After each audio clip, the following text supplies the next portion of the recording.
Did you know that in Egypt, actors were not allowed to testify in court because they were seen as professional liars? Good afternoon, everybody. I'm Ryan Toffel here with another edition of Hawk Update. Today we have a comedy show going for you. I will be playing lots of stand-up comedy. We have a lot of big names on here. Mitch Hedberg, Bill Cosby, Donald Glover, classic Jonathan Winters, Dave Chappelle, Louis C.K., Ralphie May, Jerry Seinfeld. Not in person in the studio, but we are going to be playing recordings of them. And even if you don't end up laughing at the show, you can go home knowing you learned something. In Egypt, actors are not allowed to testify in court because they were seen as professional liars. And I'm going to use that as a segue right now to introduce Mitch Hedberg. They're not really related, but I think that since I said segue, then you'll know it's a transition. Here is Mitch Hedberg.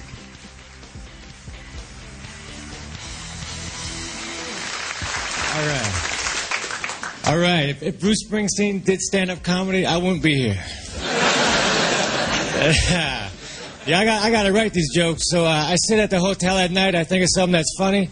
Then I go get a pen and I write it down. Or if the pen's too far away, I have to convince myself that what I thought of ain't funny. I don't stay at the bed and breakfast. I don't think I would, because I figure if you stay at a bed and breakfast, by the end of the day, you start to get hungry. Is that all you got around here? Then you need to direct me to a chair lunch dinner. So I'm going to open up a chain of chair lunch dinners and put them right across the street from the bed and breakfast. Say, come on over about 1. But you had to leave at 11. Because you ain't sleeping in the chair.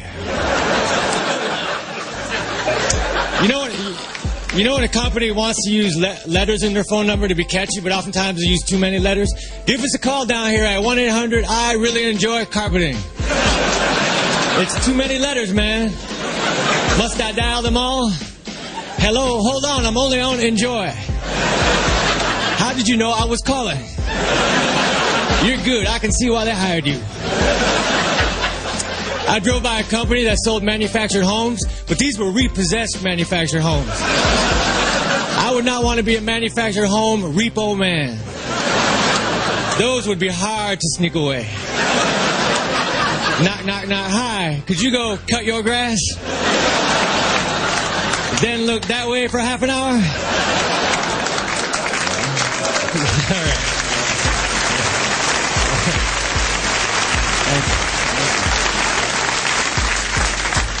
You know on TV, when they have a fishing show on TV, they catch the fish, but they let it go. They don't want to eat the fish, but they do want to make it late for something.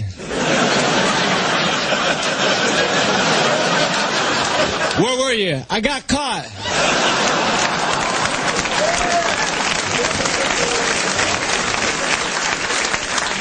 Liar, let me see the inside of your lip.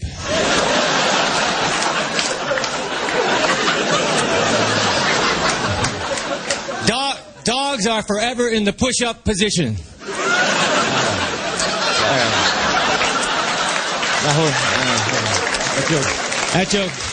That joke is dumb. I'm aware of that. Advil has a candy coating. It's delicious. And it says right on the bottle, do not have more than 2. Well, then do not put a candy coating around it. For I cannot help myself. Let me have 10 Advil. I got a sweet tooth. Sorry. I think I screwed part of that joke up. I apologize about that. Yeah, I saw this commercial on TV. It said, you can water your hard-to-reach plants with this product. Now, who would make their plants hard to reach? That seems so very mean. I know you need water, but I'm going to make you hard to reach. I will throw water at you. Hopefully, they'll invent a product before you shrivel and die.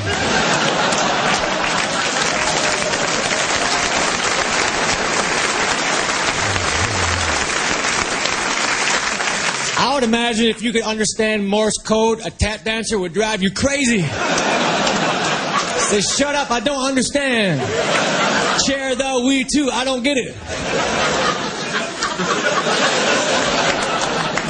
Anyway, this product that was on TV, it said you can have this product for 4 easy payments of $19.95. I would like to have a product that was available for 3 easy payments and 1 complicated payment. We ain't gonna tell you which payment it is, but one of these payments is gonna be hard. I find that Duck's opinion of me is very much influenced over whether or not I have bread.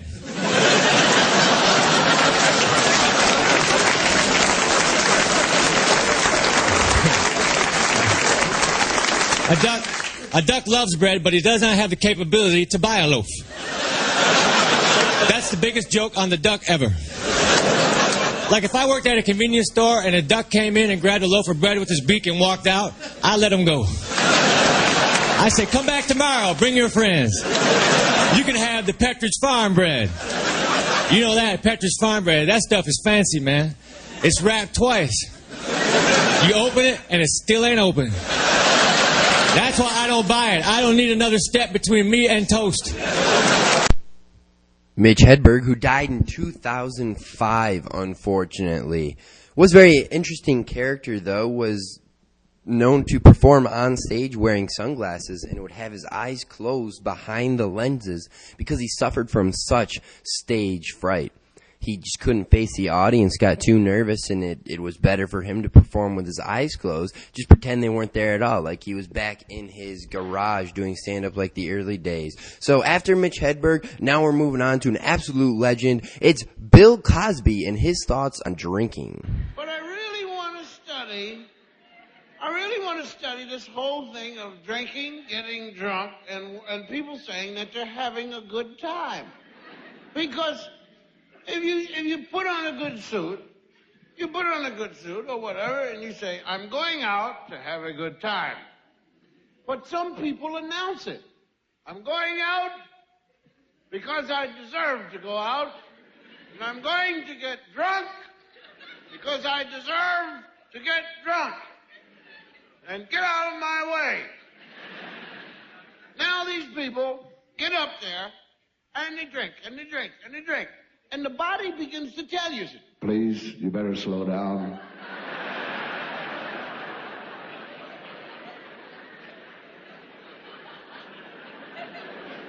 So now you have a person who came in and they were walking like this.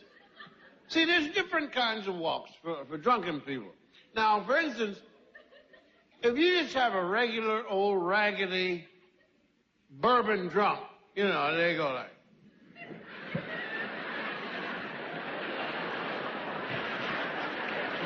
You know, and they're really trying to maintain. And the people keep leaning the room on them, you know. See, now you can get a gin drunk. Gin and vodka, you know, martinis. Now, these are the people, very, you know, they have their own business.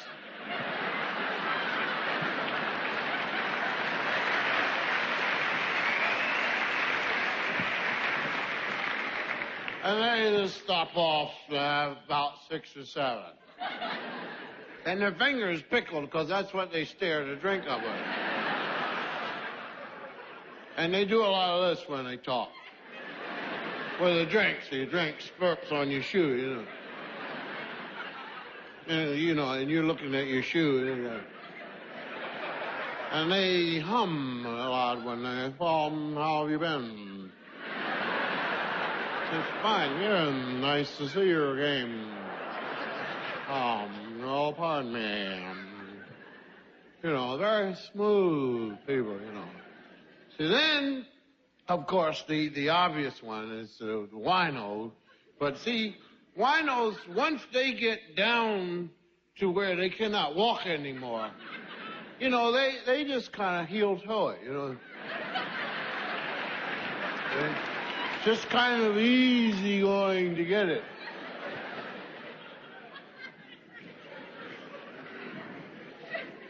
Now, you have, like, since the country western thing has happened, you got all these people with the cowboy hats and a buckle.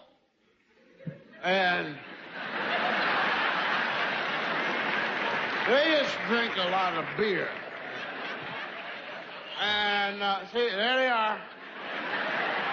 See, and beer drinkers are really different people because something happens to their hearing. They go almost, they have everything. Hey! All right! Now, they drink a lot of beer, and the beer does not go here. It goes in one leg. And when that leg fills up, then they have to take it to the john, see? And so when they walk, you know, now, when they come out of the bathroom, then you can tell, see? So it's empty now, you see. They step up to the bar and fill it back up. Now, when it gets so that, you know, it's like, I gotta go, hey! I've got to go again. Oh! But this is always like this, always hanging down. And you keep doing like this, and the thing fall down. Then they want to go ride this mechanical animal and fall and bust their face, you know. And, I rode the bull at Jilly's and bust my face, you know. Picture of an idiot in action.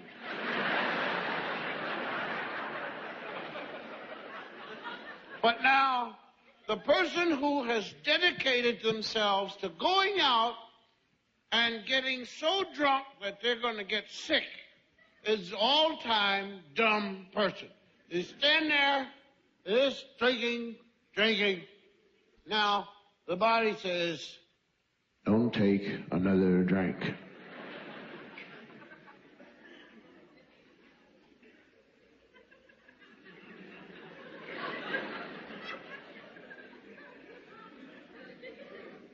So you reach up and you go in the stomach, say, messengers come down, he's taking another drink. See, all right, reverse gears. But just take it up to the top of the neck.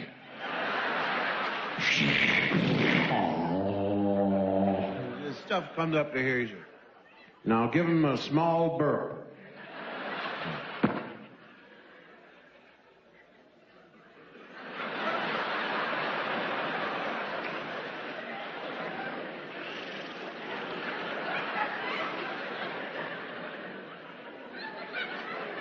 Turn on the sweat machine. Now people say, are you all right? Of course I'm okay. Now you've got to go. So you come into the bathroom. Close the door. Now, don't forget, you owe this to yourself. You worked hard all week. It's come to this.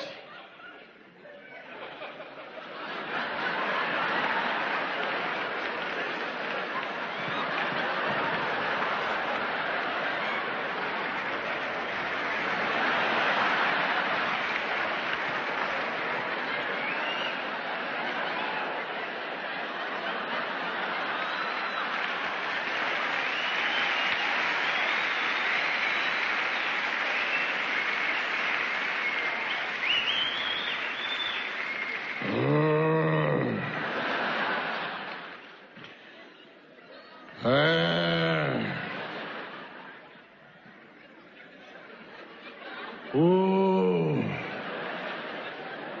Oh, Jesus. Oh, God. If you get me out of this, I won't drink again as long as I live.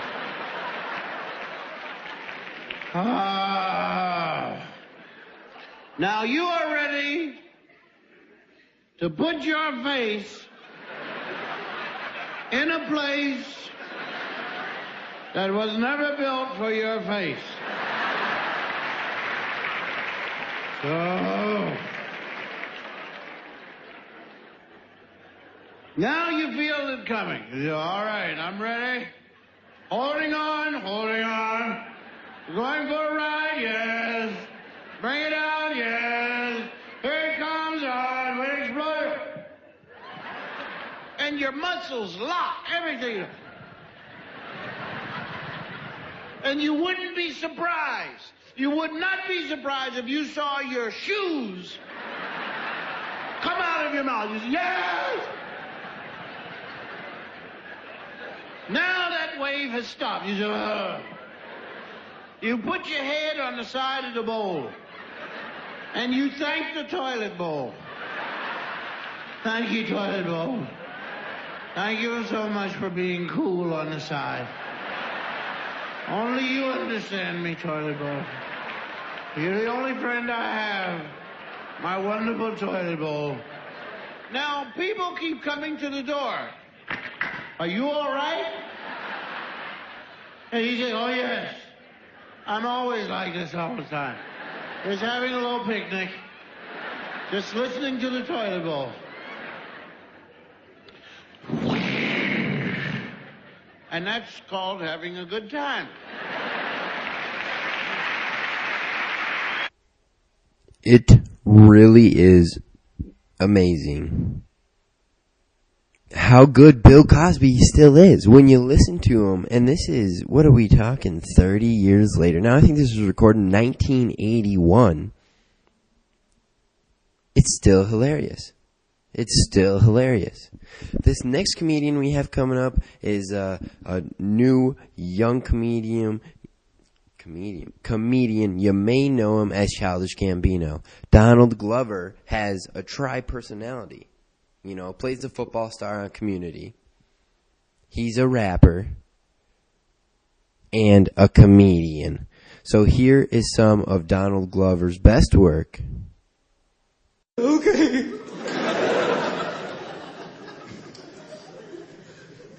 I just got out of a relationship that was pretty hard. Because I was really fell for this girl. And the thing is I learned a lot, which is always good. You want to learn from stuff like that. And one thing I did learn, I guess the biggest thing I learned was if a conversation starts with, what did you mean by that? It is not going to end with, oh, now I know what you mean by that. Let's go to GameStop.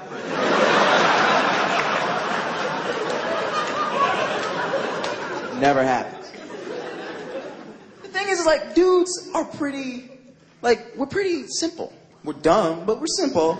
We were very simple. Every dude pretty much is oh, I woke up, now I want to eat. Did I eat? Now I want to fuck. Did I fuck? Time to sleep again. That's pretty much all. It's all dudes. Girls, they're individuals, all of them very individual, very different. And sometimes they will want two opposing things at the same time. Two opposing things, which is crazy to me. That's insane. Here's a perfect example. Is it Destiny's Child? You guys remember Destiny's Child? Destiny's Child? Yeah, Destiny's Child. Women love Destiny's Child. They and remember what their first big hit? Bills, Bills, Bills. Remember that? Bills, Bills, Bills. Yeah, every girl in here was yes, I do. I remember that. Totally do. Because it was just everybody was can you be responsible? That was that whole song. It was can you be responsible? Can you pay my bills? Can you be a man who provides for me? Can you be there? Are you responsible? Can you be there? And we were yeah, sure. Yeah, we can do that. We can totally do that. Not even a year later, they come out with another song called Soldier, all about dudes who smoke weed in the middle of the street and shit. With two pit bulls working out. It's hey, Destiny's Child, make up your fucking mind. Okay, the dude working out in the middle of the street is not the dude paying your bills. I've never seen a 245-pound buff, ripped dude wearing no shirt, wearing a bandana and sunglasses, holding a briefcase at the bus stop I'm gonna be late for my data input job at Google. Because it doesn't exist. You can't have a thug and a working man. They're not the same thing. You can't have it. I hate the Sex in the City guy that every girl's looking for, where it's just oh, he makes chairs, but he also fixes babies. That doesn't exist. That dude doesn't exist, okay? Being a girl and wanting that type of dude, it's kind of like being a dude and be I want a girl who will willingly do butt stuff. But I also want a girl who wasn't molested. Doesn't exist. Doesn't exist. No girl wants a penis in the butt. Sorry guys, no girl wants a penis in the butt. Penises are gross. That's why we talk about them all the time and hold them and stuff. Because we know they're gross. We're trying to talk them up like a used car salesman. We're trying to make them sound cool. It's kind of like your friend who bought a Zune when everybody else bought an iPod. You He's talking about how awesome it is. He's just like, oh, mine has bigger battery power and it picks up the radio. It's like, it's still a Zoom, nigga. Nobody wants it. Put it away. Oh, Obama has it. Get out of here.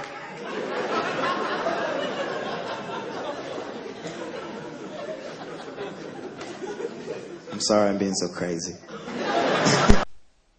And as you see, Donald Glover knows what he's doing up on the stage as a comedian. And he's just really got a fun, upbeat, energetic attitude that really appeals to the kind of underground, shall we say, crowd, where they just don't like too mainstream, but they're not into the screamo and they're not into the real hardcore stuff. Donald Glover is definitely a clever alternative. He says some witty stuff. And that's his music career. Forget the acting that he does on top of it.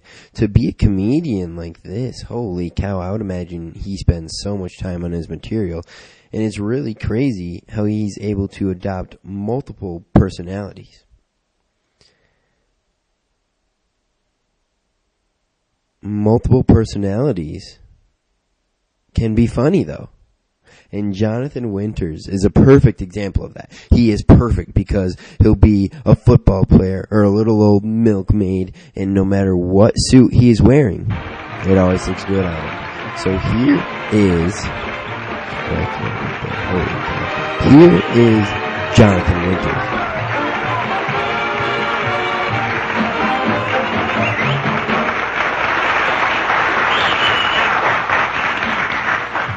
Thank you. Thank you very much.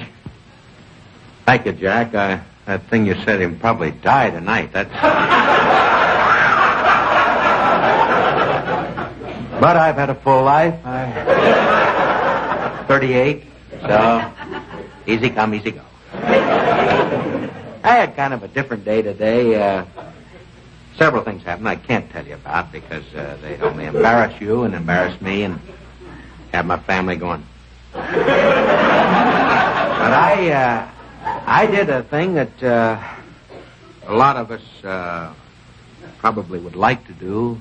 Maybe few of us don't. I don't know. I'll just have to ask you. Did you ever undress in front of a dog? I'll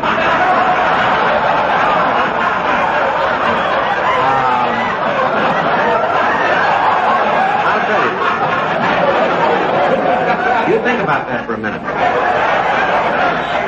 I don't know. People, you know, it's funny. A bird somehow doesn't count, right? Or a cat. But a dog, they really stare. I was just come out of the shower, and here was my dog just... You know they can't talk, right? That's the way they look at you, that... And wagged her little tail and went out and told her friends what she'd seen. But it is different. You know, try it sometime. I guess all of us enjoy a good movie from time to time. I'm quite a moviegoer. I go on the average of at least twice a week. I like all kinds of movies. The Western with the guys, all right, move them out there. I'm sorry, Ralph. And, of course, the detective things where the guy comes in. All right, come along, Roger. My own brother. You know, very dramatic things like that. I like a good, solid horror picture. And I'd like to give you a typical horror picture. My horror picture. You often say to yourself, why do all horror pictures start the same way? It's never a clear night. Never. It's always a rainy night, bolt of lightning... And some poor devil in a 36 Chevy is stalled on a muddy road. And on top of that, the bridge is out. And he can't get to a motel or a hotel. He sort of makes his way up through some bushes and stuff up to this filthy castle, which is just covered with poison ivy. And that's where our warm scene opens.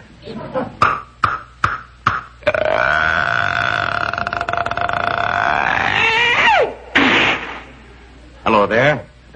I'm Dr. Jameson. Is Dr. Fralick here?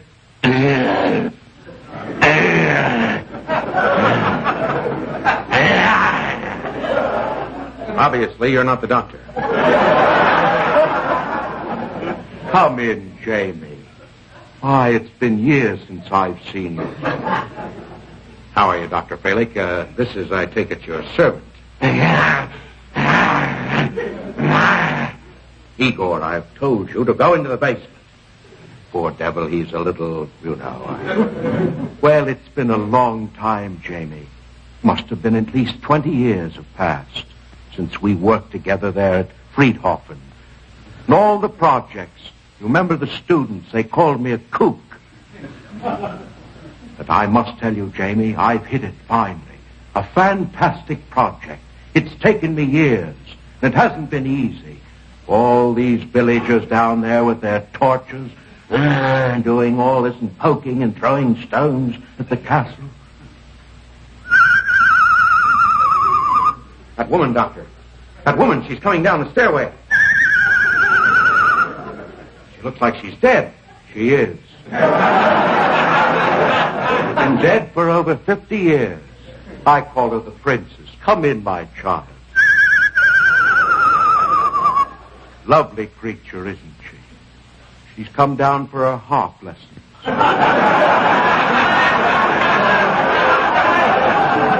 Jamie, there's so much I want to talk to you about. You must get out of those wet clothes. We'll have some sandwiches, some goodies, and some hot tea. Igor. I must do something about him. Obviously, the formula went wrong. Jamie, I want you to see my new laboratory. Please, come. Well, I'm awfully tired. Please, now. Yes, of course.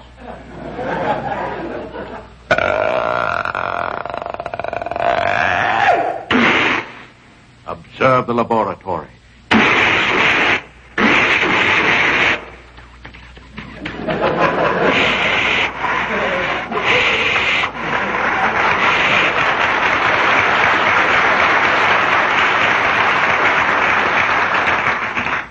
I told you about this project.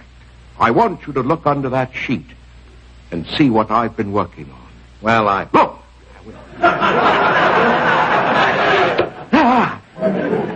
I hope I didn't see what I saw.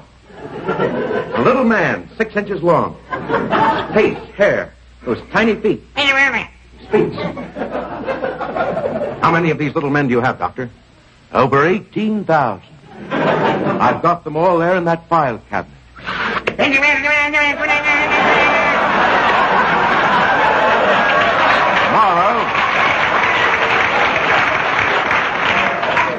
Tomorrow at 12 minutes past the hour of 12, I shall release them to the world. I've changed my mind. I'm going to release them tonight. Those little men, where are they going? What are they looking for? They're looking for little women.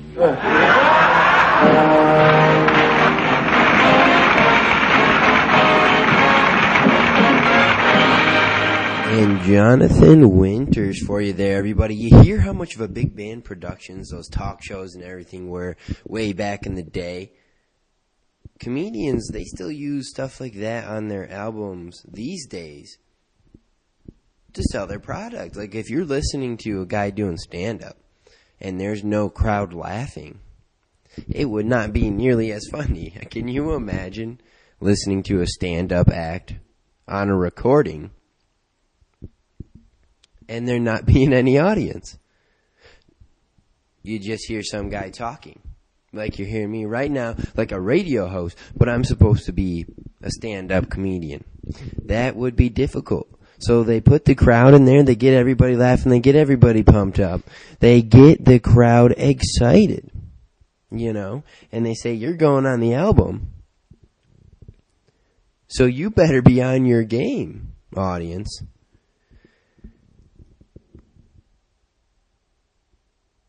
And that's what they do.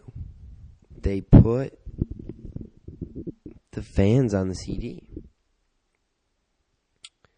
But here's a man that everybody loves to laugh at. He could probably be telling jokes in the dead silence of a funeral, and somebody's going to at least giggle. It is Dave I've stopped Chappelle. smoking weed. with black people. You didn't let me finish, motherfuckers. God damn. I'm sorry, black people, to break the news so publicly, but I can't smoke with you anymore. Every time I smoke weed with my black friends, all you talk about is your trials and tribulations. I'm sick of that shit. I got my own problems. Nigga, that's a waste of weed. I'm smoking weed to run away from my problems, not take on yours. From now on, I smoke weed exclusively with white people.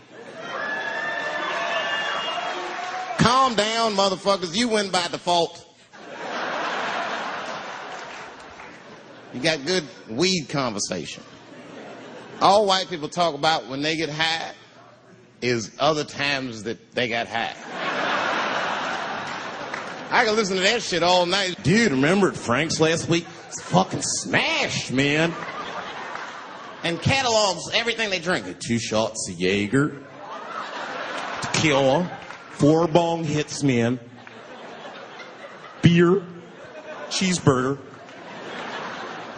That shit is great. Only bad part is you cannot pass out around white people. Every time white dudes pass out around each other, they always do some borderline gay shit when the guy's asleep. Frank fell asleep, so we stuck a carrot in his ass and put shaving cream on his balls. Why, motherfucker? Why would you do that to a friend of yours? He trusted you enough to sleep around you. You gonna put a carrot in his ass? Is that nice? I tell you right now, if I put a carrot in a black dude's ass, a nigga will kill you when he wakes up for some shit like that. That is an automatic death sentence on the street. It's a rap for you. I'm gonna kill that motherfucker. I thought y'all was friends, baby. What happened? I fell asleep at his house, right? We was drinking, and I fell asleep at his house, and while I was sleeping, right? I'm just gonna kill that motherfucker, all right? That's all you need to know. And fuck carrots. And that is Dave Chappelle. He is always funny. He always delivered. And then he took off. I don't know what he's doing these days. Living in Africa or something. Or he moved there for a while. But Dave Chappelle really off the comedy map. And he has become a little bit of a cult. Not even just hero. Legend. He has become a legend. And people want to hear him do stand-up more and more and more, but he just won't do it. He's like the Jerry Seinfeld of black comedians. They had their TV shows, and everybody wanted more, and they left right when they were at top of their respective comedy genre. Obviously, the Chappelle Show wasn't as big of an influence as Seinfeld. But as far as the Comedy Central audience, the Chappelle Show is legendary. Speaking of men with TV shows, Louis C.K. is on deck, right about to step into the batter's box. Here he is. This track is entitled, What's amazing to me, Why? You can name your kid anything you want. Isn't that incredible? There are no laws. There should be a couple of laws. None. You can literally name your kid anything. You can name your kid a name with no vowels if you want, like Singleton.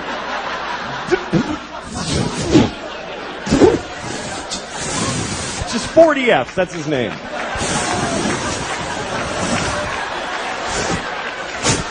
Go clean your room. I'd like to name my kid a whole phrase, something like ladies and gentlemen. That would be a cool name for a kid. This is my son, ladies and gentlemen.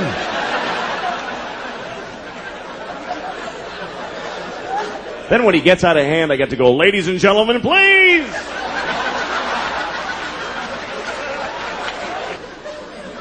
But you gotta be careful what you name your kid. You do have to be careful because what happens is other kids in school are gonna make fun of them. They're gonna make fun of their name. And you don't have to give them a weird name because they can do it with any name. Kids are geniuses at that. Any name, they take it, they go Louie Screwy, Joey Blowy, Mike, your mother's a dyke, whatever. They find a way, these kids. Any name, what's your name? Eric, you fucking asshole. See, just like that. Lightning speed these kids got. What's your name?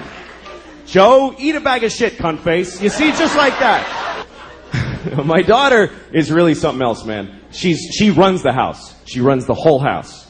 she decides everything. Like, we were playing hide and seek the other day. We play hide and seek, and we play by her rules that she invented. And do you know why? Because she sucks at hide and seek. And so she covers it with this fucking ruse to level the playing field. And I gotta fucking pretend it's all that she's great. No, it's bullshit. Like, we're playing... Oh, fucking... I know she's a kid, but fucking listen. When it's my turn to hide, she tells me where to hide. She tells me where. She goes, hide in the closet, Papa, but you're gonna know where I... Hide in the closet! All right, fuck, I'll hide in the closet. Good, fine. Now I'm standing in the closet like an asshole. She comes in, I found you. She's like shitty about it, like, I found you. And I'm like, wow. How did you figure out where you told me to fucking hide?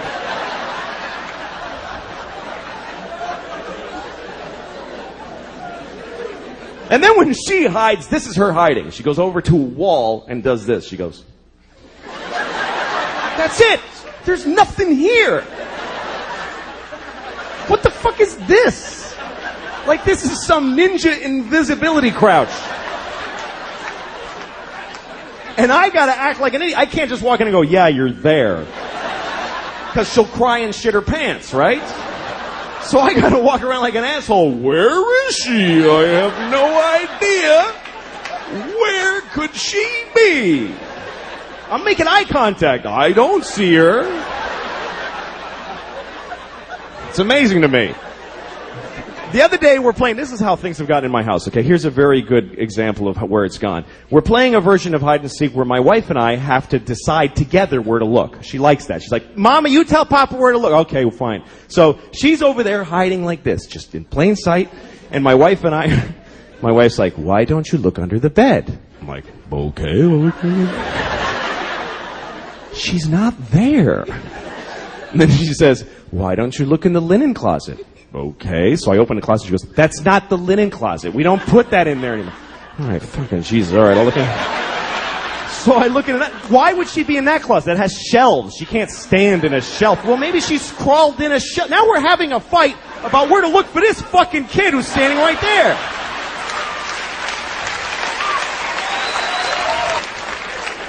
She totally runs the house. I remember Halloween last year. A couple of days before Halloween, my wife comes up to me and she's like, we have to get you a cat costume. No, we don't, actually. No, we do, because she thinks you're going to be a cat. I don't know. It's like she's a guy with a gun in the other room. That's what it's like. She's like, she thinks you're going to be a cat.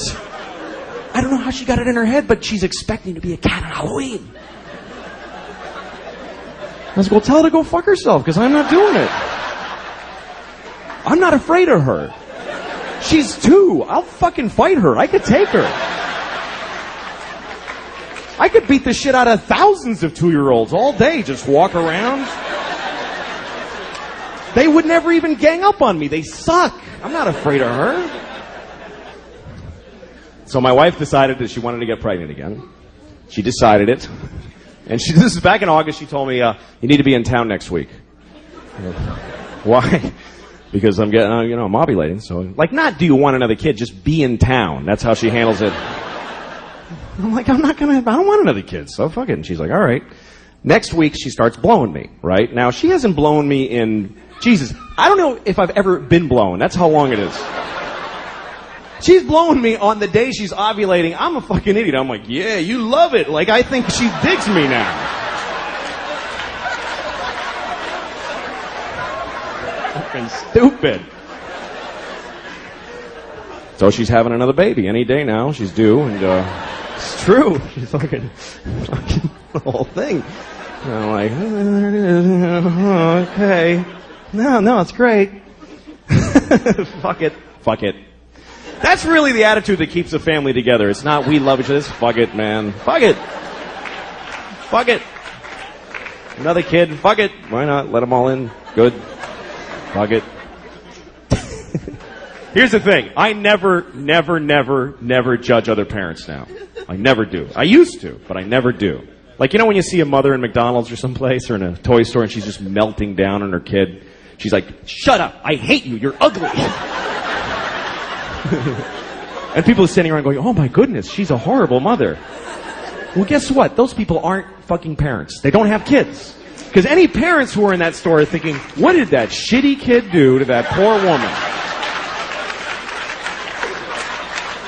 That poor woman. I wish I could help. Because you don't know, man. You don't know. Or like when you see a parent that seems to be negligent, like you see a parent in McDonald's with the kid, and the parent's like, I can't take this shit anymore, and just like collapsed, and all the shopping bags are just strewn everywhere. And the kid's happy. The kid's eating French fries. And the kid asks a question like, Mama, why is the sky blue? And she's like, just shut up and eat your French fries. And you think, what a terrible mother. Why doesn't she answer her child? When I have a child, I will answer all of their questions. And open their minds to the wonders of the world. Well, guess what? You don't know what the fuck you're talking about. You can't answer a kid's question. They don't accept any answer. A kid never goes, oh, thanks, I get it. They fucking never say that. They just keep coming. More questions. Why? So you don't even know who the fuck you are anymore at the end of the conversation. It's an insane deconstruction. It's amazing. This is my daughter the other day. She's like, Papa, why can't we go outside? Well, because it's raining. Why? Well, water's coming out of the sky. Why? Because it was in a cloud. Why? Well, clouds form when there's vapor.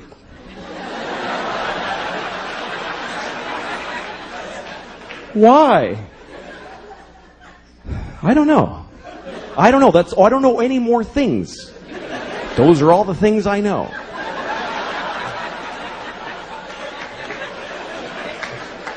Why? Because I'm stupid, okay? I'm stupid. Why? Well, because I didn't pay attention in school, okay? I went to school, but I didn't listen in class. Why? Because I was high all the time. I smoked too much pot. Why? Because my parents gave me no guidance. They didn't give a shit. Why? Because they fucked in a car and had me, and they resented me for taking their youth. Why? Because they had bad morals. They just had no compass. Why? Because they had shitty parents. It just keeps going like that. Why? Because fuck it. We're alone in the universe. Nobody gives a shit about us.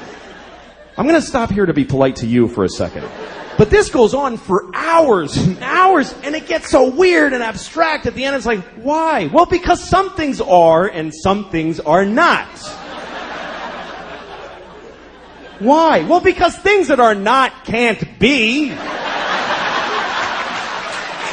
Why? Because then nothing wouldn't be. You can't have fucking nothing isn't. Everything is. Why? Because if nothing wasn't, there'd be fucking all kinds of shit that we don't like, giant ants with top hats dancing around. There's no room for all that shit. Why? I'll fuck you. Eat your French fries, you little shit. God damn it. Thank you very much, everybody. Good night. Thank you. And Louis C.K. He is a smart guy. He is a smart guy, and that's why he's so funny. You have to be smart to be funny. Now, you can be smart without being funny, but you cannot be funny without being smart. And you can tell that some guys like Louis C.K., Dave Chappelle, Bill Cosby, they are just smart. They're so quick, and that's why they are able to get that brain working and making people laugh. Because it's not easy to make people laugh. Not anybody could just go up there on stage and, think that they're a stand-up comedian. It just doesn't work like that. And people don't realize it. People in the audience don't realize that there are a lot of people at smaller comedy clubs. They'll be thinking that they can go up there and do what the comedians are doing. And that is just not rational thought. It's so hard. Ask any of them. That is the most nervous they are in their life. And it's not for a lot of people. Not a lot of people could be stand-up comedians. But this next comedian, he has managed to gather quite an audience. Let's say his following is big. It's the big man himself, Ralphie May, here on Hawk Update. I'm your host, Ryan Tofel. That's my man 50 Cent. I love 50 Cent, the rapper. I think he's awesome. I've been knowing that son bitch for a long time. I knew that motherfucker when he was $3, $4. He's my man, you know what I'm saying? For real, that's from the heart. Do you hear it? I got a lot of flavor for a white boy. That's why they put me on the show. I got a lot of flavor for a white boy. It's because I'm from the South. And I'm real Southern. I'm real Southern. I was born in Tennessee, raised in Arkansas, moved to Texas when I was 18. Shit, I'm my own cousin.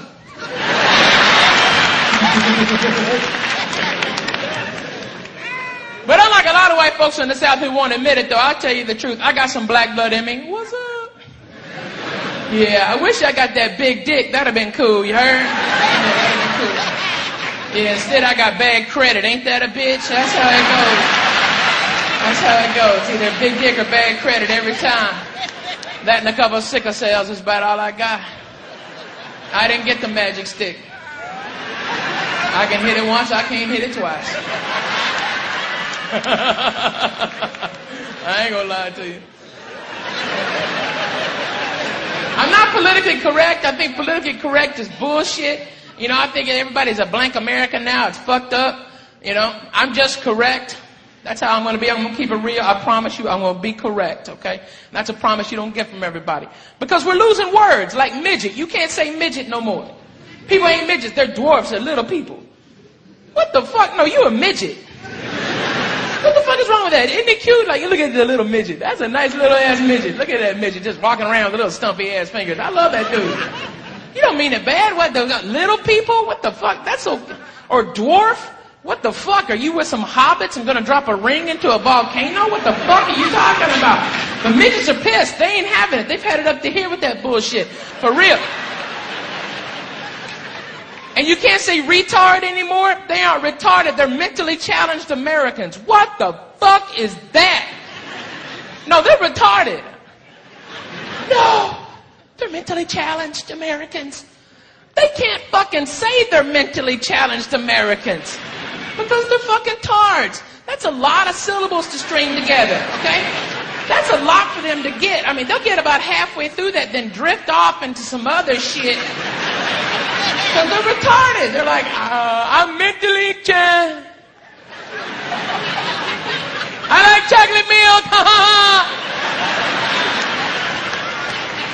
You're fucking retarded. Hey, look, if they can say they're mentally challenged American, then you're right. They're not retarded.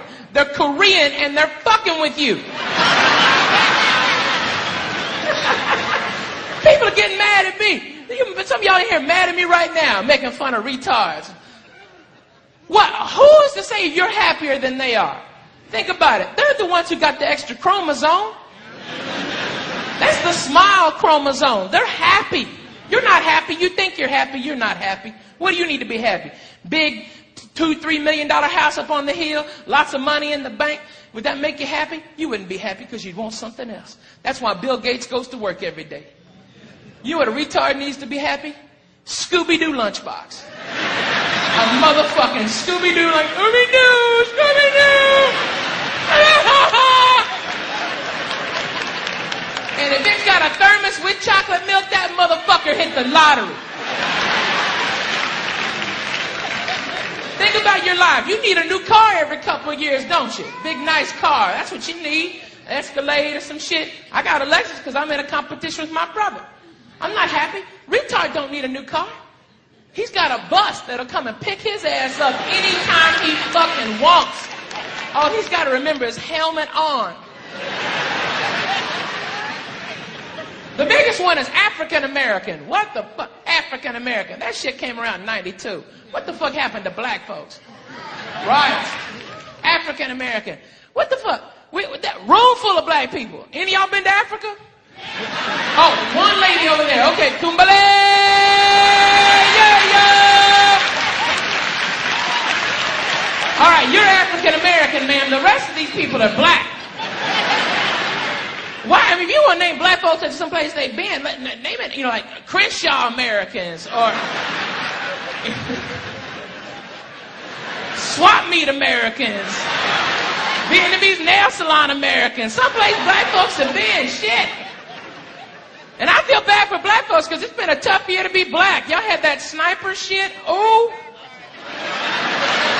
Ooh. That was some embarrassing shit that day, wasn't it? I gotta be honest with you. When I heard he was black and Muslim, I was like, get the fuck out of here. That's the greatest day of all time. Because they had crazy white dude written all over that shit, didn't it? Didn't y'all think it was some crazy ass mullet from West Virginia, drove his truck over there, started shooting up people? Make NASCAR a year long.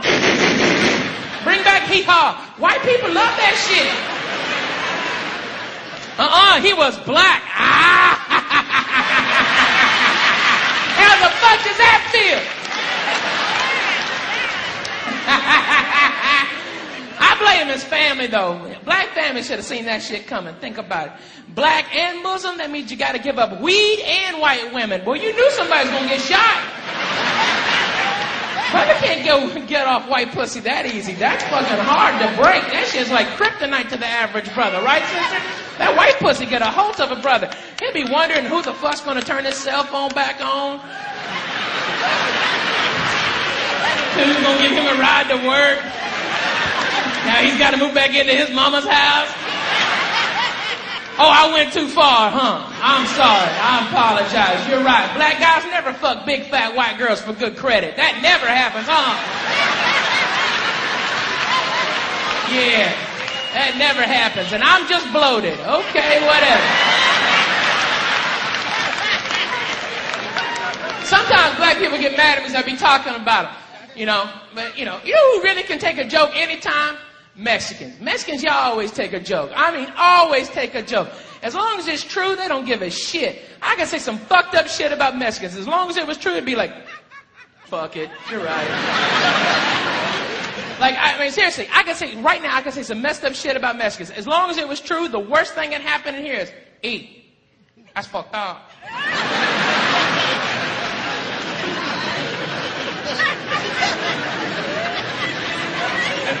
Like, what's the best Mexican wedding present? Shoes for a 2-year-old. Hey, that's fucked up. Oh, and Mexicans don't get mad, goddammit. I see you back there. Don't get fucking pissed off. Please, I'm the only one who's been to a quinceañera/baby shower in his fucking life. Shut the fuck up. I know there's a couple white people here mad at me, getting nervous, like, oh my God, fuck this guy, he's a dick. He has been fucking with African Americans and now Mexican Americans. He's an asshole. You know, I personally would never treat my help that way. Oh, that's right, white people. You got no idea what the fuck I'm talking about. Yeah, you all mow your own lawns. Okay, I'm making shit up. Let's keep it correct, people. You might not like it, but it's always going to be true. Everybody's a goddamn blank American. Fuck that. When was the last time you heard a good chink joke? Yeah, chink joke. Ding, ding, ding, ding, ding, ding, ding. Fucking chink joke. Oh, I'm an asshole for saying it, but everybody knows what the fuck I'm talking about, huh? Yeah, chink joke. Like Yao Ming. Heard about Yao Ming? Big ass 7'5" basketball playing Chinaman. 7'5". God damn. What is that, 8 or 9 Jackie Chans? Holy fuck, that's a big ass Asian. I bet he can iron 15 shirts at the same time.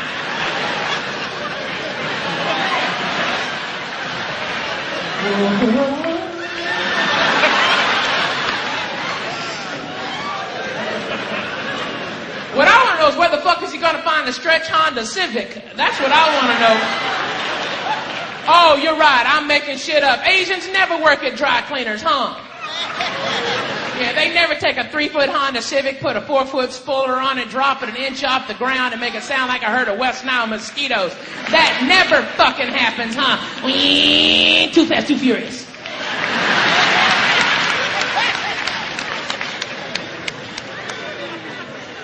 In this town, you can't talk about gay people. Everybody gets all worked up. Stop it. They're...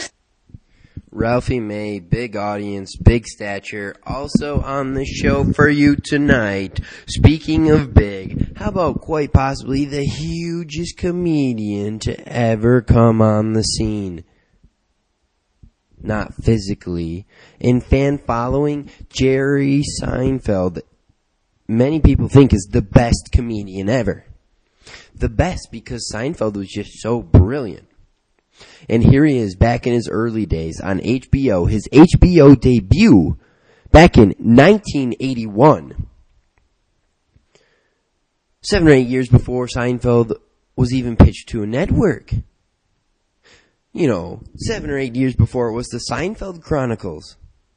Back when Kramer was Kessler. We are talking early here. 1981, Jerry Seinfeld, who would later go on to make the greatest show ever, built on nothing. It was nothing. And if you go back and you listen to those scripts and those conversations, you will realize that it's truly incredible. All the comedy that you are able to squeeze out of those mundane situations because of clever dialogue writing. It's incredible. And I give him a lot of credit. A lot of people say he's a little bit of a dick sometimes. In his social life, just meeting with fans and stuff like that. A lot of people say he's kind of a dick. Maybe, he's a little arrogant. But if I made potentially the greatest TV show of all time, someone would have to stop me from being arrogant too. Jerry Seinfeld back on his HD TV. Oh, whoa. Hang on here, Toph. We're not only going back 10 years. We're going back over 30 years to 1981 when Seinfeld made his HBO. For this next performance. His HBO debut. Will you please welcome Jerry Seinfeld? All right. Jerry Seinfeld.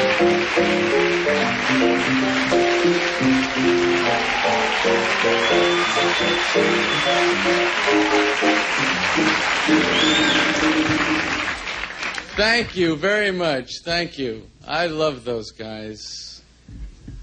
Don't you?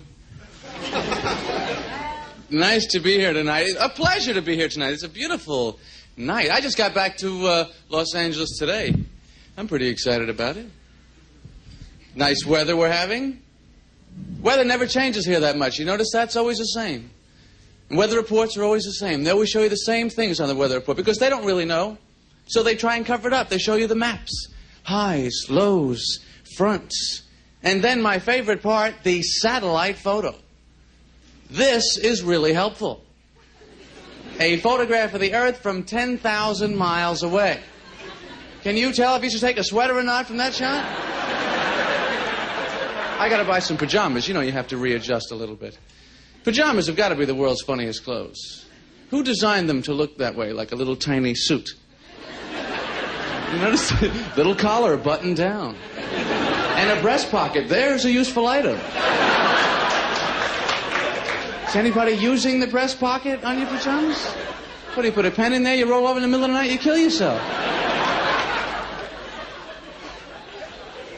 Now, I also bought something that I had never in my life owned before. You may not believe it. Slippers. Never had them. Never had slippers. I'm looking at these things. Basically, there seems like two kinds you can get. You can get the slide in. These are like emergency slippers, I guess.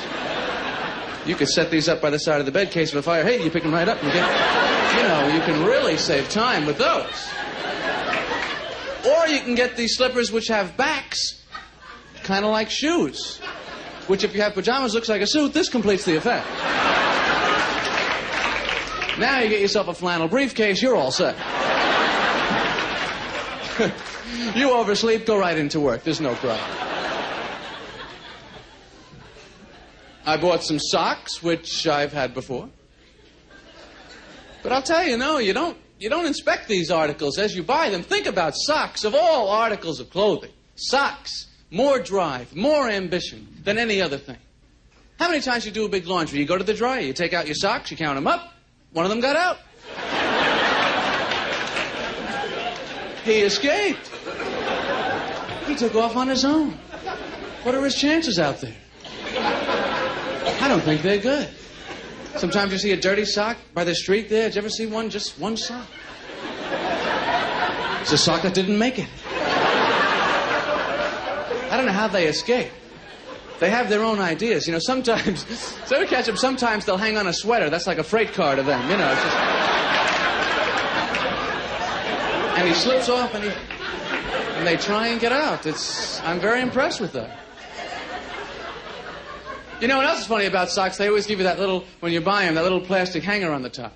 I love that. They always give that to you like you've got some use for it. Just go in the pajama pocket? Where does that go? Does anybody use the little hanger? Anybody have a tiny sock closet at home? Tiny little doors. You slide them open.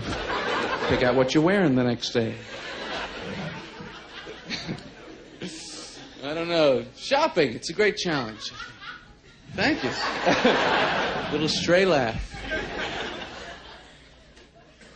They're building a new mall down here. I know everyone's excited about it. I'm a little tired of malls. I don't know about you. Every mall is the same. Every mall has a piano store. I have never seen anybody in there buying one. You go to the mall, you've got $20, $30, you get a book, pair of shoes. You ever see anybody go, hey, before we leave, let's get one of those pianos. They're only $1 million. I like to go in the greeting card stores. I think they're interesting because greeting cards really reflect, you know, what people are saying to each other. The style of the greeting cards, the communications. There's a section now in every greeting card store I've been in lately where they have greeting cards with no printing on the inside, though. You've seen these. I mean, this is a comment. No words, no message, nothing. It's like Hallmark is saying, hey, we don't know what to tell her. You think of something, pal. For 65 cents, I don't want to get involved. I don't know what you're doing over there. Then they have those greeting cards with the couples on the front. They photograph them, you know? These hazy focus people. They're always having picnics. There's always a tree, a pond. Who are these people? I don't know them. I don't want them on my card either. What am I going to write inside there anyway? Here's another couple having a better relationship than us.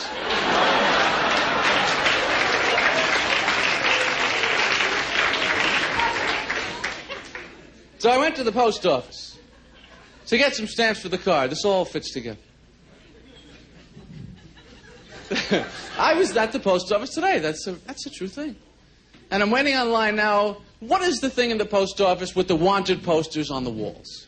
You're standing there, you're going to mail a package, they're showing you killers, murderers, thieves. What do they want us to do about it at the post office? Write the guy? Do people rip these off the wall, go up to the counter? Yeah, give me a book of stamps and a search warrant. I'm going after this guy. I've had it up to here with his activities. I'll tell you my main question about these wanted posters on the wall. Why didn't they hold on to this guy when they're taking his picture?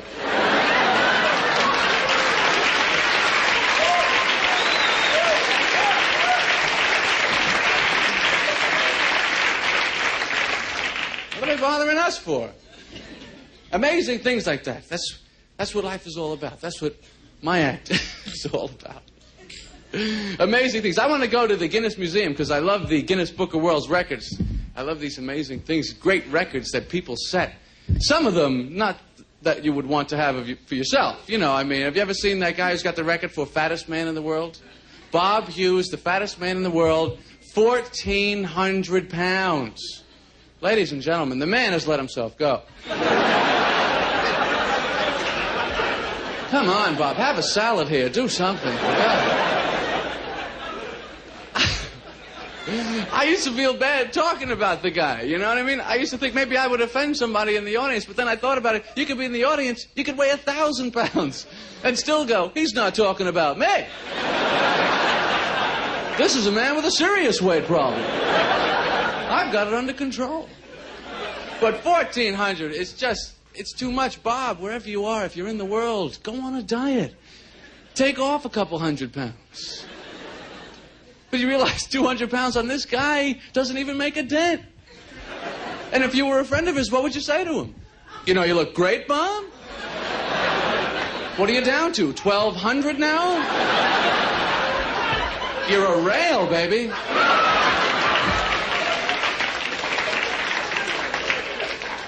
And what would he possibly say back to you? But you know, I feel terrific.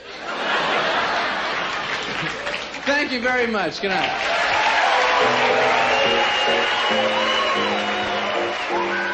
The legend, everybody, Jerry Seinfeld.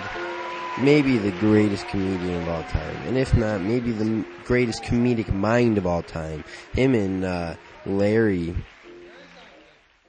they really built that show. It wasn't, I don't know, I don't think it was too much other than Larry David and Jerry Seinfeld. They created that show from the ground, Larry and Jerry's mind, and they didn't really have the help of the studios or anything like that or other writers for quite a few seasons. And many people think that those were the best seasons, the most original. And, you know, I could agree with that. I definitely think that Seinfeld was a great show, and in the end, it was a great show, but it was definitely more comfortable in streamlined society.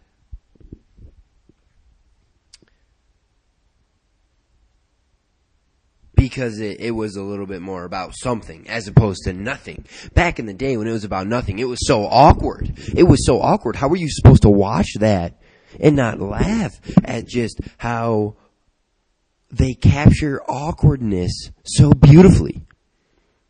Such an obscure emotion can be turned into comedic gold. And that's what Larry and Jerry did. I hope that you had 1/10 of the time that you would have had watching a Seinfeld episode listening to me today. If not, tune back again some other time. Forget about it. Give me one more chance, okay? Because I think I'm getting better at this radio thing. You know, I'm getting more comfortable behind the mic. You control your energy, and that's going to make for a better show. I have no idea what I'm talking about. I'm going to shut her down. Call it a day on this comedy recording. I hope that all of you out there listening, if there's any of you at all, there's probably nobody. Nobody listens to Hawk Radio. There might be one or two of you, though.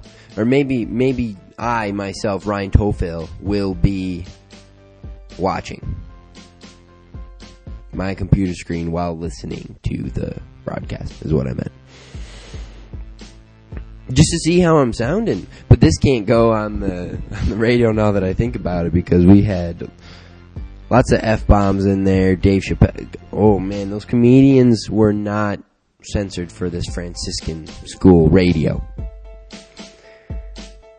But that's okay. We're not going to worry about that. We've gave it our best shot here today.